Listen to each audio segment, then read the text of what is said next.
semana conocimos muchas novedades del caso del 3% de Carina. ¿Sí? ¿Se acuerdan?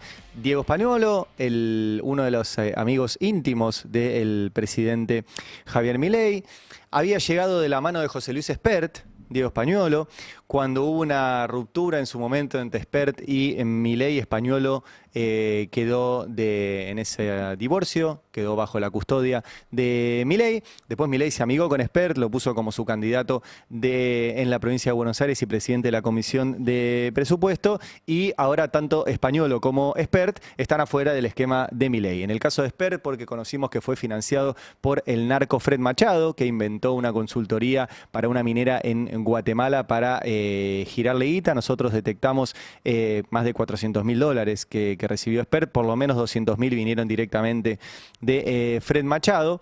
Y en el caso de Spagnuolo quedó afuera porque se conocieron unos audios que publicaron Mauro Federico y Jorge Rial en el stream Carnaval, donde se lo escuchaba a Spagnuolo decir que había todo un esquema de coimas que circulaba a su alrededor con la guita de los medicamentos y que terminaba en el despacho de Karina Milei. Miren qué notable, todo viene del mismo lugar. Hay más personajes que aparecen en los dos lugares. Por ejemplo, uno de los socios del narco Fred Machado se llama Sergio Daniel Mastropietro, un hombre originariamente del grupo Macri, que también aparece ahora, que les voy a mostrar, en el caso de cómo se desarrollaba la ruta del 3% de Carina, porque una de las formas que tenían para sacar la guita era comprándole horas truchas de vuelos de avión a su empresa Baires Fly. Digo, todo está tan turbio que es medio imposible decir que ni el presidente Javier Milei ni Karina Milei tenían nada que ver con esto. De hecho, ahora les voy a mostrar los chats donde la banda que se dedicaba a este choreo nombraba que había que llegar a Karina y hacían chistes entre ellos con el 3% de Karina. Por ende, como les dije siempre, los audios que fueron muy importantes para el inicio de esta investigación van a pasar a ser una anécdota con todo lo que logró juntar el fiscal Franco Piscardi, que tiene delegada la investigación, y con este dictamen de 276 páginas que desnuda cómo fue toda la ruta de este 3% de Karina. Esto se da en el marco del anuncio del acuerdo de Estados Unidos con Argentina. Y lo digo así porque no es un acuerdo de reciprocidad, no es un acuerdo entre pares y no es un acuerdo que vaya a beneficiar a ambos países, es un acuerdo de sometimiento. Eso es lo que se lee en lo que publicó Estados Unidos, que fue el que comunicó la noticia, que es el que sabe la letra chica y que es el que puso en ese comunicado: bueno, Argentina debe hacer un montón de cosas y nosotros vamos viendo.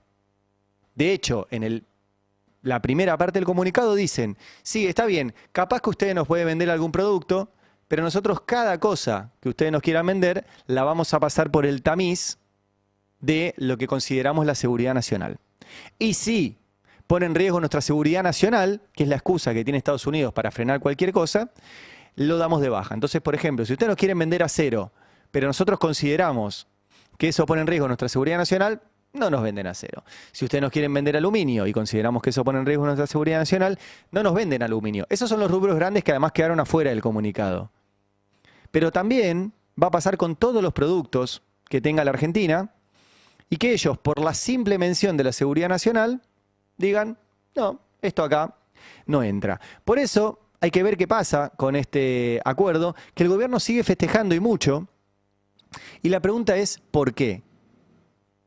Y uno de los dos puntos, y pienso que si hicieron tal descalabro como ahora quedó al descubierto con el dictamen del fiscal Picardi, con los medicamentos en la Agencia Nacional de Discapacidad, imagínate lo que puede ser ese 3% en los acuerdos con Estados Unidos.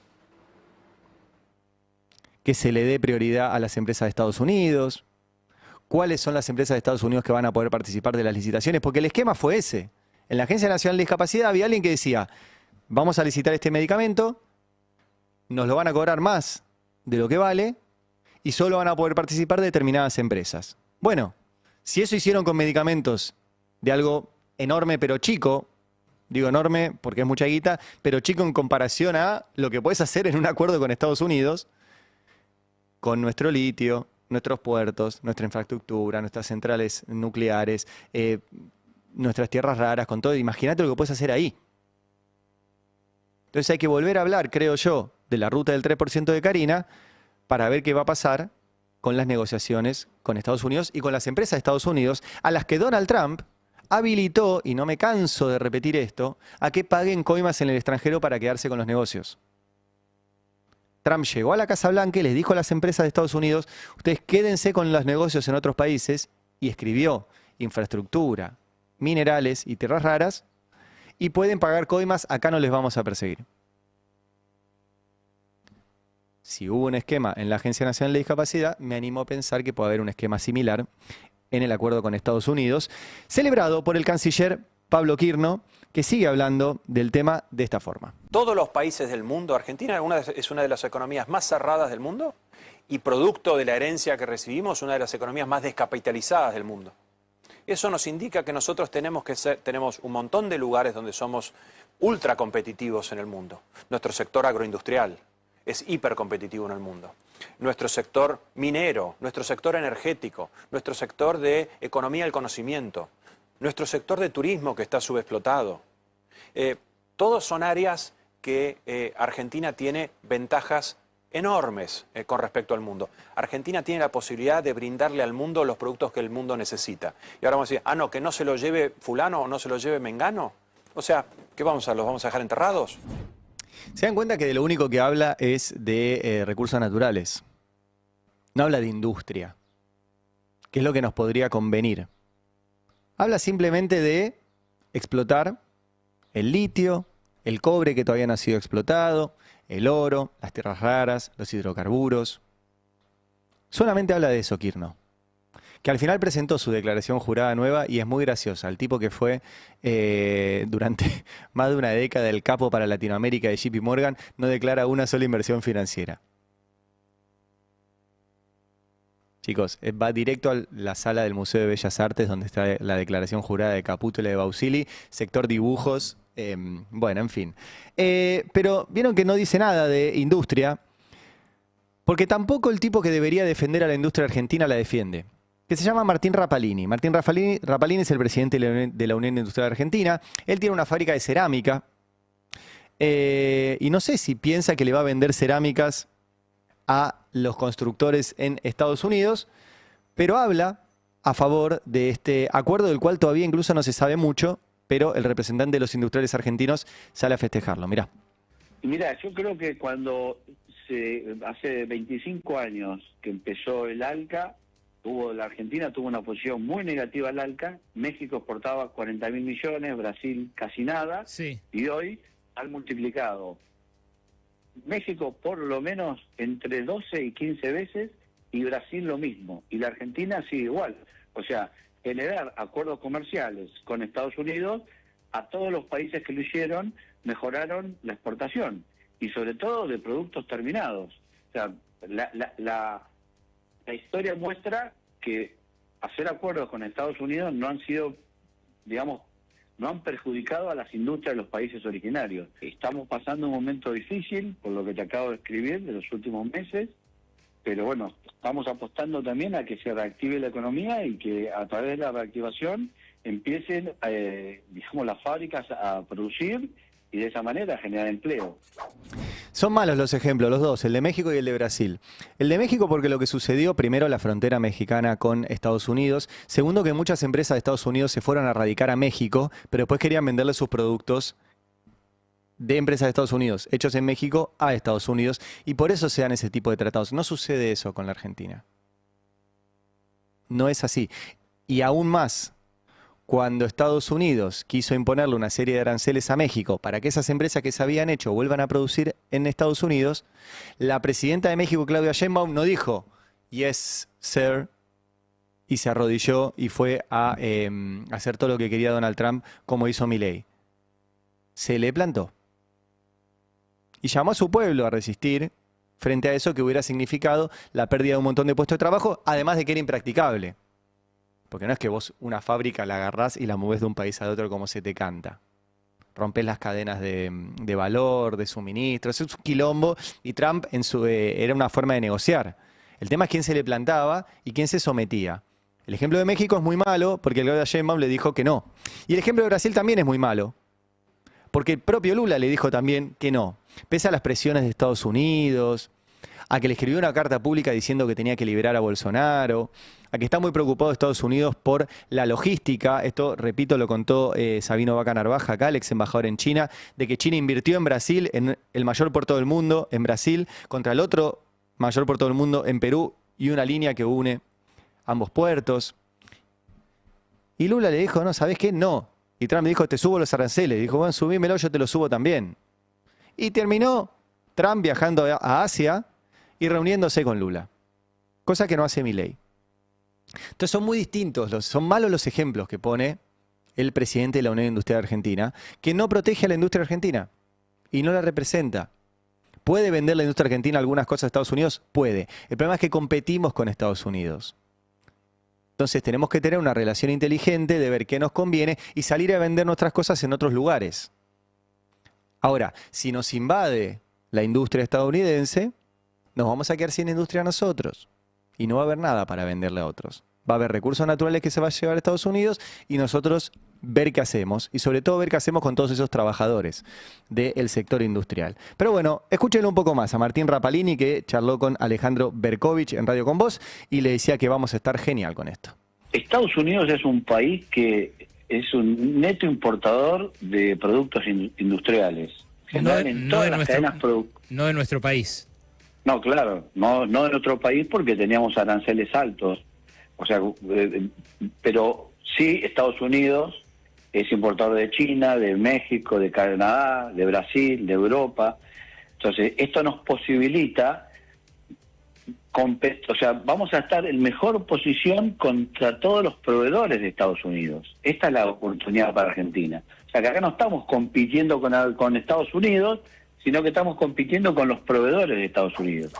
De vuelta, no es bueno el ejemplo porque Brasil, China, los que él menciona, tienen un volumen que la Argentina no tiene. No podemos competir con esos volúmenes en industria. Y el que lo dice teóricamente es el representante del sector industrial, que anda a saber qué interés tiene. En general, la Unión Industrial Argentina representa los intereses del grupo Techint, no representa los intereses de los industriales argentinos que están muy preocupados ya hace rato por esta situación. Ya hace rato, porque en lugar de producir en la Argentina, con este dólar barato conviene cerrar la fábrica, darse vuelta y traer cajas de China o de algún otro lugar. Y entonces no se entiende qué intereses está representando, ni hablar de que Paolo Roca, que es el que maneja la Unión Industrial Argentina, por ahora se está quedando afuera de este acuerdo con Estados Unidos. Porque no hubo una reducción de los aranceles del acero ni del aluminio, que son de los productos que sí exportábamos a Estados Unidos. Bueno, colocamos de vuelta a Pablo Quirno, el canciller, que estuvo en A24, y de vuelta. Escuchan los sectores que menciona, en ninguno hay industria. Hay dos cosas que el mundo pide a gritos. Uno es energía y dos es alimentos. Correcto. Y Argentina tiene una potencia enorme en Y hoy esos dos puntos. Y hoy por hoy, en todo lo que está pasando en inteligencia artificial, en todo lo que está pasando en la electrificación global que está sucediendo, nosotros tenemos los minerales críticos que pueden producir eso. Litio, cobre, oro, plata, uranio. Todo eso lo tenemos. O sea, Argentina siempre lo tuvo. Y tuvo también el talento humano para desarrollarlo. Lo que no tenía y ahora tiene son las condiciones para que eso suceda. Litio, cobre, oro, plata, uranio. ¿Mencionó alguna industria? Porque además, vieron que hablábamos mucho del RIG, del régimen de grandes inversiones, que todo país necesita un régimen de inversiones, sí. Todo país necesita un régimen de grandes inversiones, sí. ¿Qué tiene que pasar? Que esas grandes inversiones le convengan al país. El RIGI que logró este gobierno sacar del Congreso, ¿le conviene al país? No. ¿Por qué? Porque las empresas que vienen, primero pagan menos impuestos que las empresas que ya estaban, lo cual es una desventaja para las que ya estaban. Segundo, amortizan muy rápido toda la inversión que hagan. Tercero, no están obligados a contratar ningún productor local. Los regímenes de inversión, cuando se hacen bien, te dicen, bueno, vos vení y poné tu industria acá. Genial. Pero tenés que contratar a la gente de acá. Porque la idea es que nos sirva. Si vos traes todo de afuera, no nos sirve a nosotros. Bueno, no está eso en el régimen de inversión. Y después tampoco El cuarto punto dice que van a poder sacar todo lo que quieran y no tienen que destinar nada al mercado interno. Se los traduzco. Toda la nafta que salga de acá la pueden vender afuera. Y después dice que pasados un par de años no tienen que dejar un solo dólar acá. Entonces no nos conviene ese RIGI. Tanto no conviene, les voy a pedir la imagen número 55, la que usó Cande recién, porque vos decís, con todas estas ventajas que estás diciendo, bueno, deberían venir corriendo a invertir, porque está regalado. Bueno, y ni siquiera pasa. Este informe, que es el informe del Instituto Argentina Grande, les recomiendo que sigan al Instituto Argentina Grande, está muy bueno todo el laburo que hacen. Y sacaron este informe ahora que habla justamente de esto, de la inversión extranjera directa. Y dice, cayó un 62% la entrada de dólares por inversión extranjera directa en el primer semestre de 2025 contra el mismo lapso de 2023. ¿Qué había en 2023? Gobernaba el peronismo, supuestamente el cuco de todo esto. El ministro de Economía era Sergio Massa. La inflación volaba. Estábamos en un año de sequía, la peor sequía de la historia. Y veníamos de la pospandemia.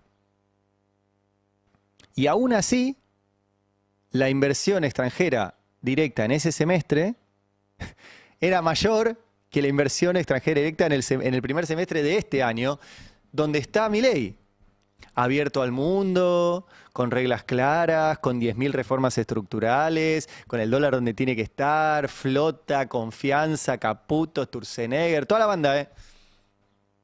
¿Qué pasa? Y miren los sectores que era interesante que los veíamos antes. Caída en la construcción, en la industria, que recién escuchábamos a su representante. El representante de los laburantes de la construcción, Gerardo Martínez, está sentado en el Consejo de Mayo. El representante de la UIA, de los industriales, está sentado en el Consejo de Mayo, Rapalini. El agro también en caída y su representante, Nicolás Pino, también en el Consejo de Mayo. ¿Cómo se explica? Bueno, una de las cosas que decía Cande recién y que me parece muy acertado es que no creen que esto sea real. ¿Qué es lo que venimos insistiendo?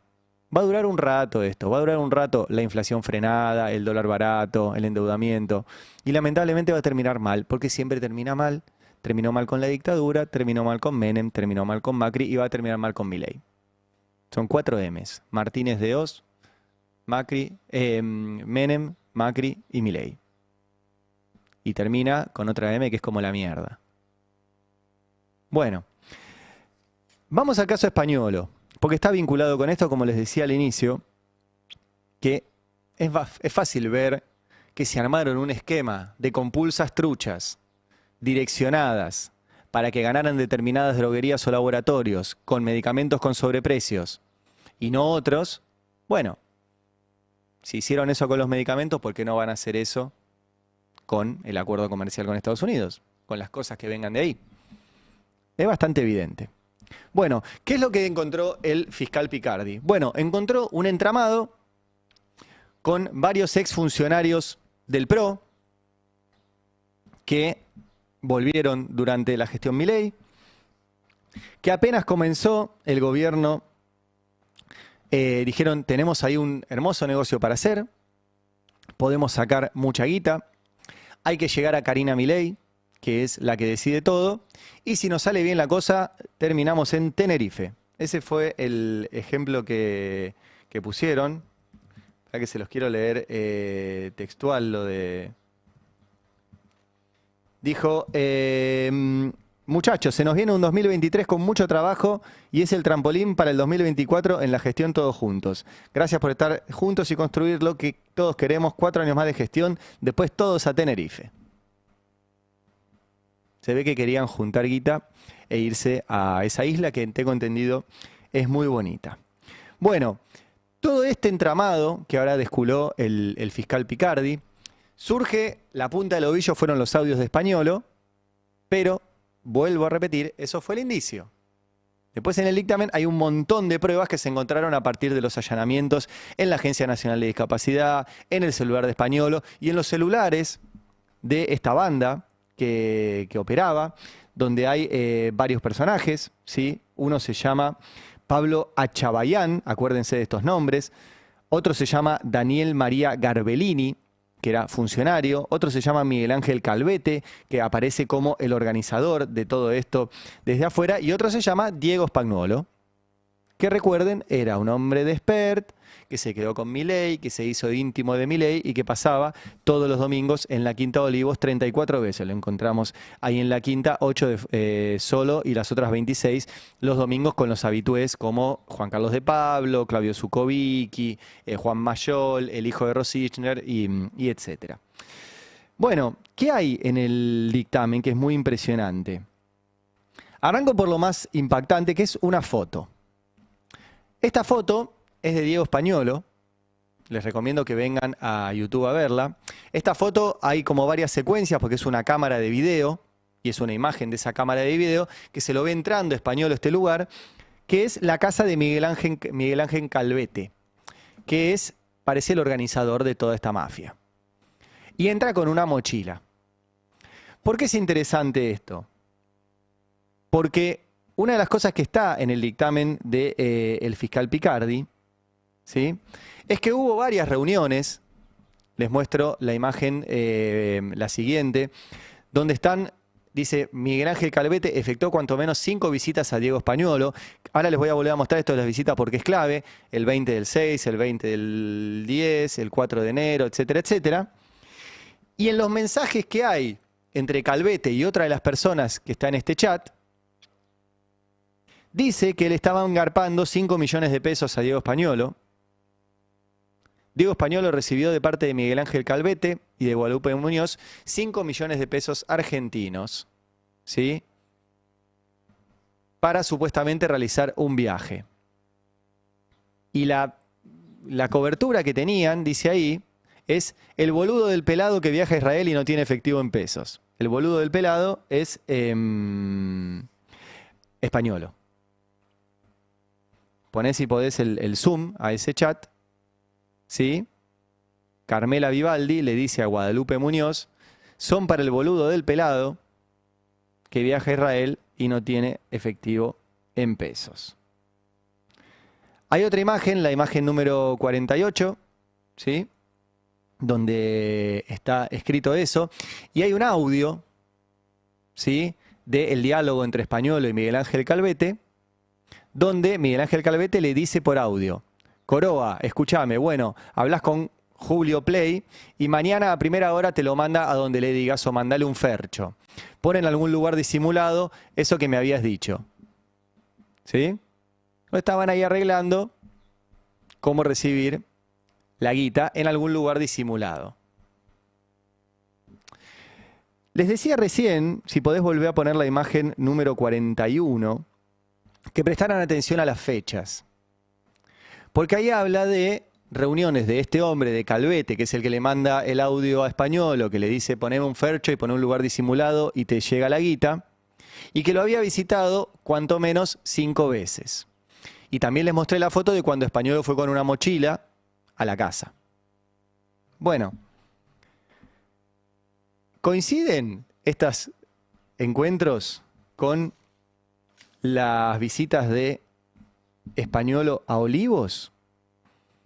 Bueno, y obviamente pasó. Quiero hacerlo bien en detalle, porque es impresionante. La primera decía el 20 de junio del 2024. Bueno, 10 días después de una de las visitas de Calvete a Spagnuolo, Spagnuolo está en la Quinta de Olivos. Esta es la planilla del 30 de junio. 6 días después, Diego Spagnuolo entró a las 8 de la noche, se fue a la 1 de la mañana con toda la banda que van los domingos. La siguiente, el 20 de octubre. 20 de octubre. El 20 de octubre, Calvete, que es el que le da la guita a Spagnuolo, lo visita Spagnuolo, el 20 de octubre. Bueno, el mismo día, el 20 de octubre, Spagnuolo va a Olivos. El mismo día. Llega el 20 de octubre a la noche, se retira el 21, les estoy mostrando la planilla, pasada las 12 de la noche. El mismo día. El 4 de enero, también hay un encuentro entre Spagnuolo y Calvete. Al día siguiente, Spagnuolo va a Olivos. el 5 de enero, como les estoy mostrando en esta planilla. Esto es el 4 de enero del 25 ya, de este año. El 30 de marzo, perdón, del 25, Españolo también se junta con Calvete. El 24 de marzo, Españolo había estado en la quinta de Olivos. Y vuelve el 6 de abril. Y hay otro encuentro más, el 3 de mayo, donde Calvete visita a Españolo.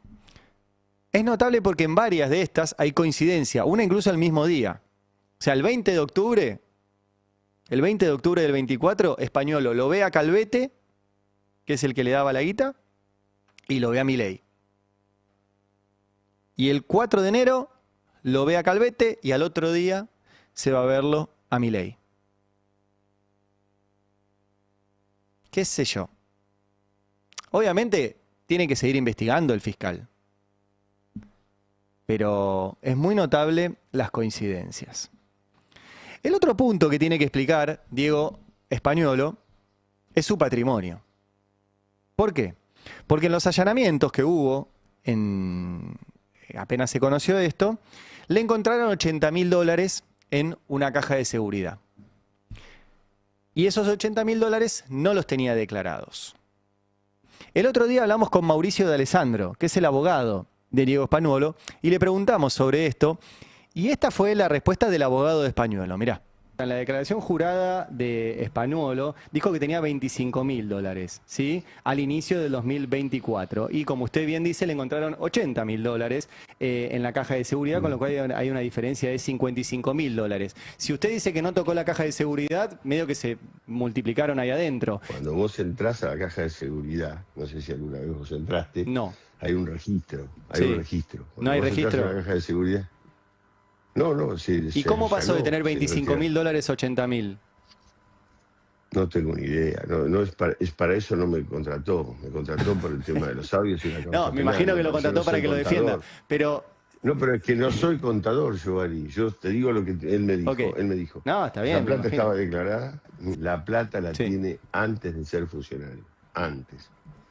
Entonces no la declaró cuando entró. Y nunca. O sea, en algún momento mintió. Porque o no la declaró cuando entró a ser funcionario, o la obtuvo después de ser funcionario y tampoco la declaró.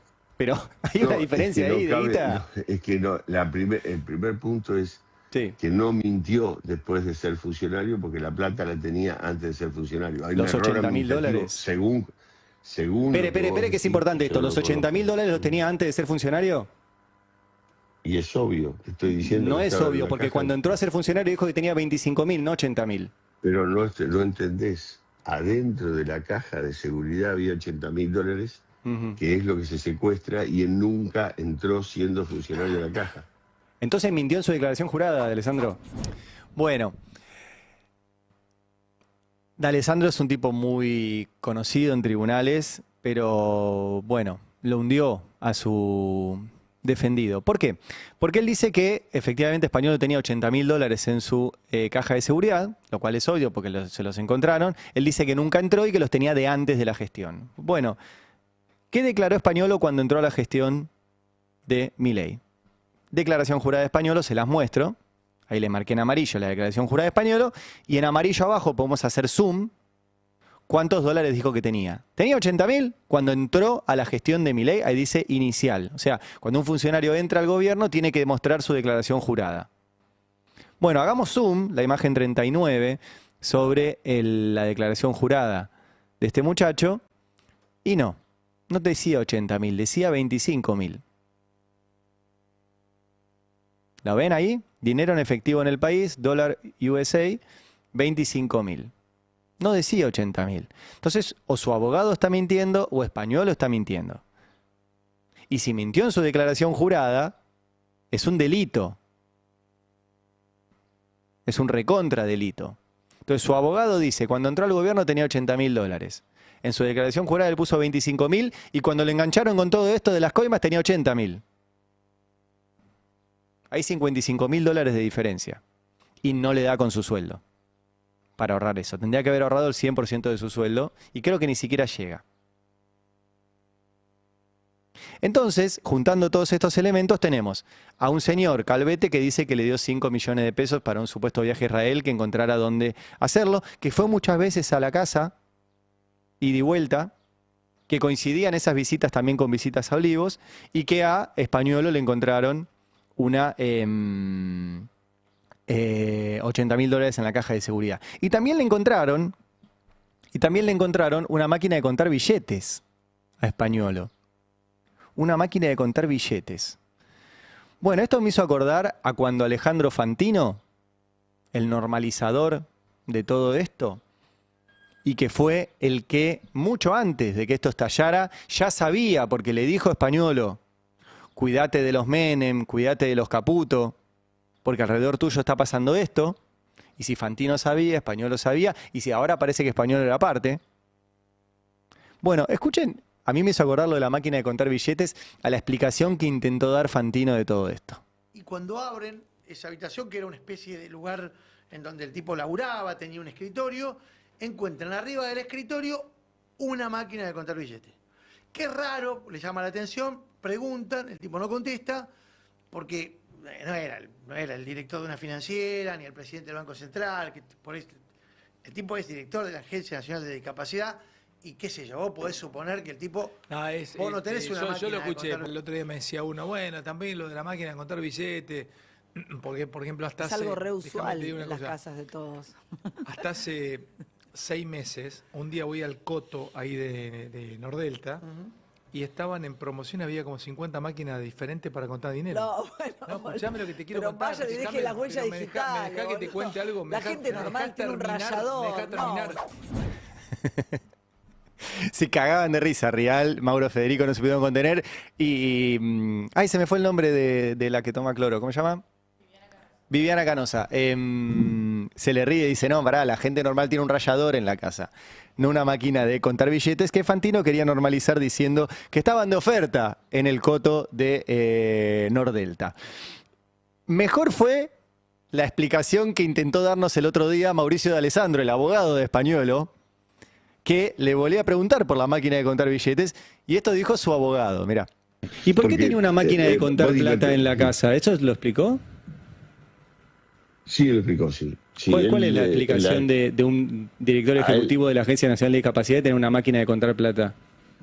A él le secuestran, y están en las actas de secuestro, 1000 billetes o no sé, una cantidad innumerable de billetes de 100 pesos, los que tienen la cara de Evita. Sí. Un montón de billetes de 200 pesos, lo de la ballena, y algunos yaguaretés, los de 500.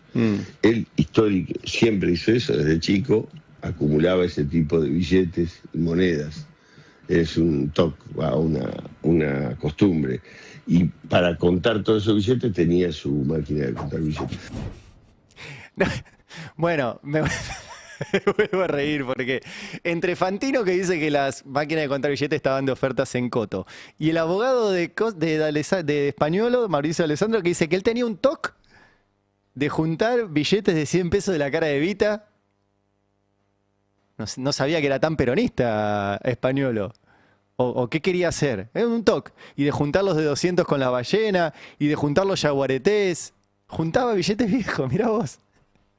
Y los contaba. De hecho, el otro día me decían que, yo no sé porque no sé usar una máquina de contar billetes, pero que no sirve mucho para los viejos. Como que te los rompe. Pero entonces para contarlos, era tipo, ¿se acuerdan de MacPato que nadaba el tío rico que nadaba en una bóveda? El tipo se divertía y tenía un toque contando billetes viejos de yaguaretés, ballenas y evitas. Bueno, raro. Y quiero mostrarles un par de cosas más de los chats que hay en esto, que empieza a mostrar más esto de la ruta del 3% de Karina. Hay un chat entre Diego Españolo y Ornella Calvete Nach, donde hablan de, te compro algo lindo si sale. Algo como una Lambo, una Lamborghini, una granja, lo que quieras. ¿Sí? Y, perdón, no es de Españolo, es con otra persona, es entre Ornella y Carmela Vivaldi. Y ya eso era impresionante, digamos, te compro un Lamborghini si sale, o una granja. Pero acá empieza a aparecer Karina. Porque en este chat, si podemos hacer zoom, le dice, no hace falta. Con el 3% para Karina Milei está perfecto. Para KM, dice. No sé cuántas KM pueden estar hablando, ¿sí? Y esto es al final. Si vamos al inicio de todo esto, cuando les contaba, estaban armando esto y decían, che, va a estar Españolo y es un lugar donde podemos hacer un lindo business. En uno de los chats también se lee, dice, la agencia la va a manejar Españolo, el abogado de Milei, dice Mariano Cavalli, otro de los involucrados en todo esto, y dice, hay que llegar a Karina Milei, ella es quien define todo. Entonces, los audios, que no lo voy a pasar porque tampoco los usa ahora el fiscal, pasan a ser una anécdota. Españolo diciéndole a un interlocutor, el 3% se la lleva a Karina, está en los chats de los muchachos. Y ellos decían que había que llegar a Karina. Y ahora aparece Españolo recibiendo guita, y Españolo con $80.000 que no podía explicar, y máquinas de contar billetes, y todo esto. Y decís, loco, qué enchastre y licitaciones armadas y sobreprecios. Bueno, y esto es la Agencia Nacional de Discapacidad, un lugar muy importante, pero pequeño en términos de presupuesto, al lado de una licitación o de negocios con el litio, con el oro, con las tierras raras, con la hidrovía, con nuestros puertos, nuestras vías navegables. Es un kiosco al lado de lo que va a ser todo lo otro. Por eso junté las dos cosas, diciendo, che, si armaron todo este esquema de negocios para la Agencia Nacional de Discapacidad, imaginen la que pueden armar detrás del acuerdo comercial con Estados Unidos. Y hay más vínculos. ¿Cómo hacían para canalizar toda esta guita? Bueno, una de las cosas que encontró el fiscal Picardi es que compraban horas de vuelo. Agarraron a una empresa y le decían, yo te compro horas de vuelo, vos me facturás eso como si se hiciera, nosotros no hacemos esas horas de vuelo, pero así tengo una forma de sacar la plata y de blanquearla. Bueno, ¿cuál era esa empresa? Baires Fly. ¿Y de quién es Baires Fly? De Sergio Daniel Mastropietro. ¿Y dónde aparece también Mastropietro? El socio de Fred Machado, que ahora está en Estados Unidos extraditado por narco. Acá les muestro la sociedad, Sobein se llama, entre Fred Machado y Sergio Daniel Mastropietro. Mastropietro es un hombre del grupo Macri, un hombre de los negocios aerocomerciales del grupo Macri. Y está tanto en el escándalo de Spert como ahora en este. Así como Españolo era parte del grupo de Spert y ahora formó parte del grupo de Milei. Y en los dos lugares hay escándalos.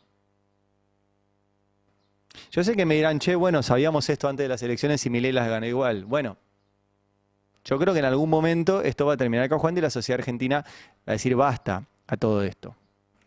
Porque es muy obsceno. Es muy obsceno. Bueno, ahí está un poco el resumen de lo que fue este dictamen. Les recomiendo que lean la nota de Franco Misragi en El Destape, donde todo esto está más detallado, pero me parece que valía la pena, ¿sí?, reconstruirlo y que tengan claro. Todo esto porque se vienen muchas negociaciones. Por ejemplo, se viene la renegociación de la reforma laboral. ¿Qué va a circular? Pues ya tuvimos, como esto es una remake, la última reforma laboral como esta la tuvimos también y hubo mucha guita, ¿se acuerdan? Sí. Dando vuelta. ¿Qué pasó? No pasó nada. Pontacuarto sigue dando vueltas, sigue libre, qué sé yo, pero era un poco lo mismo. Y se viene eso. ¿Sí? ¿Qué va a haber para negociarlo? ¿Y cómo llegan los laburantes a todo esto? Repasemos un poco de eso, Cande. Sí. ¿Cómo llega el trabajo registrado a la discusión de la reforma laboral? Mal. Llega muy